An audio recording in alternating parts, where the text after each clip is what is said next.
Hi అందరికీ welcome to my channel. అందరు ఎట్లున్నారు? మంచిగా ఉన్నారా? మేమైతే మంచిగానే ఉన్నాం.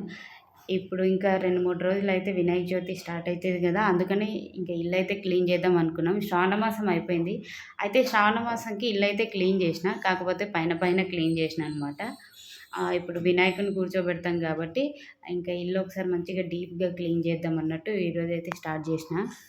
ఇదైతే మూడోసారి మేము వినాయకుడిని కూర్చోబెట్టబట్టి ఫస్ట్ టైం మంచిగా చేసినాము. రెండోసారి నార్మల్‌గా చేసినాం. అసలు పూజ చేసి చేయనట్టు. ఎందుకంటే నేను అప్పుడు హాస్పిటల్‌లో ఉండే. మనం ఒక్కసారి పట్టుకున్న తర్వాత వినాయకుడిని కూర్చోబెట్టేది వదిలేస్తే మళ్ళీ చేయొద్దంట. అందుకనే ఇంకా మా బావ ఏదో అట్లా పెట్టి పైన పైన చేసేసిండనమాట పూజ. ఇంకా ఇప్పుడు అందరం బాగున్నాం. అందరి హెల్తులు బాగున్నాయి కాబట్టి ఇంకా ఈసారి ఇంకా మంచిగా చేద్దాం అనుకున్నాం. అందుకని ఇంకా పొద్దున్నే స్టార్ట్ చేసినామనమాట. ఇల్లైతే క్లీన్ చేయడము. ఆల్రెడీ బెడ్‌రూము, హాలు అయిపోయిందనమాట. ఇంకా అదంతా చూపియలేదు. కిచెన్ ఒక్కటి ఉందనమాట. ఇక మొత్తం సామాన్లన్నీ కడిగేసిన నేను ఆల్రెడీ పొద్దున్నే. చూపిద్దాం అనుకున్న ఫుల్ వర్షం పడుతుంది. ఇంకా చికాకులా చూపియలేదు. బయట వర్షము ఇవన్నీ అన్నీ ఇంట్లోనే పెట్టేసిన. ఇంకా దేవుడిదైతే ఇప్పుడైతే క్లీన్ చేయను. మొత్తం అయిన తర్వాత క్లీన్ చేసేస్తా. ఇంకా ఇవన్నీ తీసేసినాము. పైన అయితే పొద్దున మా బావ ఇంట్లో ఉన్నప్పుడే డ్యూటీకి వెళ్ళకన్నా ముందే ఇవన్నీ తీసేసి మూటలు అవన్నీ తీసి క్లీన్ చేసేసినాము. వంట రూమ్‌లో ఈ గోడ అయితే మస్తు జిడ్డు జిడ్డుగా ఉంటుంది. అందుకని దీంట్లో కొంచెం వంట సోడా, విమ్ సోప్ కలిపి వేసి రుద్దుతున్నానమాట. అట్లా చేస్తే జిడ్డు అనేది పోతుంది. మీరు కూడా ఒకసారి ఇల్లు క్లీన్ చేసేటప్పుడు ఇట్లా ట్రై చేయండి ఒకసారి. చూసారా మెరుస్తుంది. చాలా బాగా క్లీన్ అవుతుంది. అట్లనే నేను తొందరగా ఏమన్నా జిడ్డు వస్తువులు ఉంటే తొందరగా అట్లా క్లీన్ చేస్తానన్నమాట. ఈజీగా పోతుంది. ఇంక ఇవన్నీ గ్యాస్ కట్ట కడిగేసి సదిరేసిన. ఇంకా కొంచెం ఉంది గ్యాస్ స్టవ్ కడిగేసి ఇవి క్లీన్ చేస్తే అయిపోతుంది. అయితే ఈరోజు పొద్దున్నే మార్కెట్కి నుంచి వచ్చేటప్పుడు కొన్ని న్యూస్ పేపర్లు కూడా తీసుకొని వచ్చేసిన అనమాట. ఈ పైన కొంచెం మాకు ఎక్కువ ఏంటంటే బొద్దింకలు వస్తాయన్నమాట. అందుకనే 1కి 2 పేపర్లు ఎక్కువ వేస్తాను నేను. ఇక మొత్తానికైతే ఇదంతా సదిరేసిన కింద ఒక సైడు. పైన సామాన్లు ఒకటి ఉన్నాయి, అవి సదిరేయాలి. దానికంటే ముందు మా ఇంట్లో బల్లి, ఎలకలు బాగా తిరుగుతున్నాయి.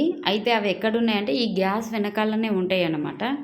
ఎందుకంటే ఇక్కడ మొత్తం పేపర్లు ఏమన్నా సంచులు ఉంటాయి కదా, అన్నీ దీని వెనక పెట్టేస్తా. ఇక అవి మొత్తానికి ఇక్కడే సెటిల్ అయిపోయినాయి. ఇప్పుడు అన్నీ బయటికి తీస్తా.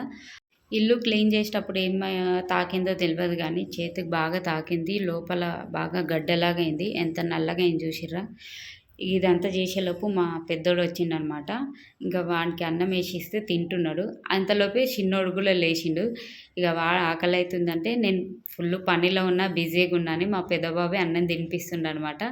ఇట్లా ఫస్ట్ టైం జరగడము. సో అందుకే ఇది గుర్తుండాలన్నట్టు నేను ఇంకా వీడియో అయితే తీసుకున్నా. ఇక ఈ సామాన్లన్నీ సదిరేస్తాయి ఇక ఇప్పుడేసి. మొత్తానికైతే సగంలో సగం పని అయిపోయిందనమాట. మస్తు అలసిపోతున్నా నేను. ఎందుకంటే ఈ కిచెన్లో ఈ సామాన్లు ఇవన్నీ గడగలేక ఒక్కదాన్నే అయినా. అయితే మేము ఎప్పుడు ఇల్లు క్లీన్ చేసినా మా పిల్లలన్నీ సామాన్లన్నీ తీసుకొచ్చి ఇస్తారనమాట. నాకు హెల్ప్ చేస్తారు. అంటే అట్లా నేర్పించినామనమాట. అంటే మనం కొన్ని నేర్పిస్తేనే వాళ్ళకు కూడా తెలుస్తుంది కదా. సో అందుకే నేను ఒక్కదాన్నే ఉన్నా. మీరు ఆ సామాన్లన్నీ తెచ్చియాలని చెప్పిననమాట. ఇంక అన్ని సామాన్లన్నీ తెచ్చి ఇస్తున్నారు. నేను ఇంకా ఇక్కడైతే స్పీడ్గా అన్నీ సదిరేసిన అనమాట. ఇవన్నీ కడిగి తుడిచేలోపే చాలా ఇబ్బంది అయిపోయింది. ఎందుకంటే వర్షం పడకపోతే తొందరగా అయిపోయేది. ఈ వర్షం పడడం వల్ల లోపలనే అన్నీ క్లీన్ చేసుకొని, కడుక్కొని ఒకదానిపైన ఒకటి అన్నీ పెట్టేసేసరికి అట్లా లేట్ అయిపోయిందనమాట. ఇంకా అవన్నీ మొత్తానికైతే అన్నీ సదిరేసిన. ఒకసారి చూపిస్తాను. సామాన్లు ఉన్నాయి ఫుల్లుగా. ఇంకోటి దేవుడు సామాన్లు కూడా ఉన్నాయి. అట్లాగే దేవుడిది కూడా షెల్ఫ్ ఉంది కదా, అది కూడా సదరాలి. ఇంకా ముందు సామాన్లు అన్నీ తోమేసి ఇల్లు ఊడ్చి తుడిచి చేస్తానన్నమాట.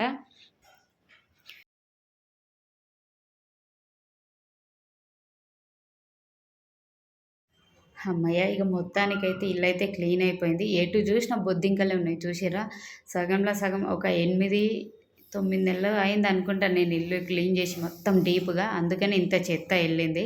ఇక తర్వాత ఇంత ఫినాయిలు, ఇంత లైజాలు, కొంచెం ఉప్పు, కొంచెం పసుపు వేసి ఇల్లు క్లీన్ చేయాలంట. అట్లా క్లీన్ చేసి నెగెటివ్ ఎనర్జీ పోయి పాజిటివ్ ఎనర్జీ వస్తదంట. ఇది నేనెక్కడో యూట్యూబ్‌లో విన్నాననమాట. అందుకని ఇంకా అంతా అట్లా వేసుకొని క్లీన్ చేసినా అనమాట. ఇంకా రాత్రికైతే వంట ఇంత టమాటా పచ్చడి అన్నం చేసేసిన, ఇంకా పిల్లలకి కూడా స్నానాలు చేపించి తినబెట్టేసిన అనమాట. మొత్తం అయిపోయింది. ఇంకా ఫైనల్గా అయితే ఇది ఫ్రెండ్స్ వీడియో మీ అందరికీ నచ్చితే ప్లీజ్ లైక్ చేయండి, షేర్ చేయండి, మా ఛానల్ సబ్స్క్రైబ్ చేసుకోండి. దీని తర్వాత వినాయకుని పూజ, నిమజ్జనం ఇంకా చాలా మంచి వీడియోస్ వస్తాయన్నమాట. సో అందరు సబ్స్క్రైబ్ చేసుకోండి. Thank you.